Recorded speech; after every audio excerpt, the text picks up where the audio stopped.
But here's the twist for you, listener. The truly rarest eye colors aren't even on this common list we just mentioned. We're talking about shades and patterns you've probably never seen in person, colors that exist on the very fringes of human genetics. Now, this is where our deep dive gets truly mind-bending, I think, because the rarest colors aren't what you might expect, like simply a lighter or darker version of what we've discussed. Yep. We're talking about hues and conditions that are so distinct, so incredibly rare, that they make you genuinely stop and wonder. Let's start with amber eyes. These are often mistaken for light brown or maybe even hazel. But a true amber eye has this unmistakable, distinct golden or coppery hue. Think of liquid gold, maybe, or the rich warmth of honey. Right. Their unique color comes from high levels of a yellow pigment called lipochrome.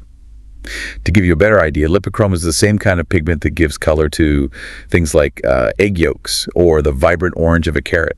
Ah, okay. So it's not just any yellow pigment, but a specific type of yellow pigment that creates that particular warmth. That's a great distinction. And when you said extreme rarity, you weren't kidding, were you? No, not at all. Only about 0.01% of people naturally possess amber eyes. 0.01%. Yeah, to put that in perspective, that's like 1 in 10,000 people.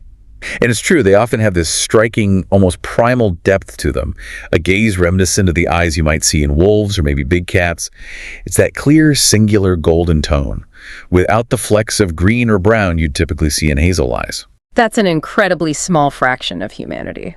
Wow. Okay, next on our list are gray eyes.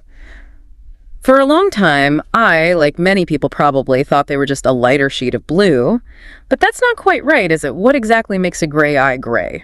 No, they're fundamentally different from blue eyes, though both rely on how light scatters, which we can get into. Less than 1% of the population has pure gray eyes. The key distinction is that gray eyes have more collagen. That's a type of protein forming connective tissues in the very front layer of the iris, the stroma. More collagen. Okay. All right. And this increased collagen density scatters light differently than in blue eyes. It absorbs some wavelengths and reflects others, creating that distinctive steel-like, sometimes cloudy, almost smoky appearance. It's a very dynamic shade, too. People with gray eyes often notice their color shifting subtly depending on the lighting or the weather or even the color of their clothing. Huh. Like a mood ring, but for eyes. Sort of. It's a remarkable optical illusion based on light. That's quite unique, the way they seem to adapt. And then we get into shades that almost sound mythical, or, highly exaggerated, red or violet eyes. When most people think of violet eyes, the first person that often comes to mind is Elizabeth Taylor.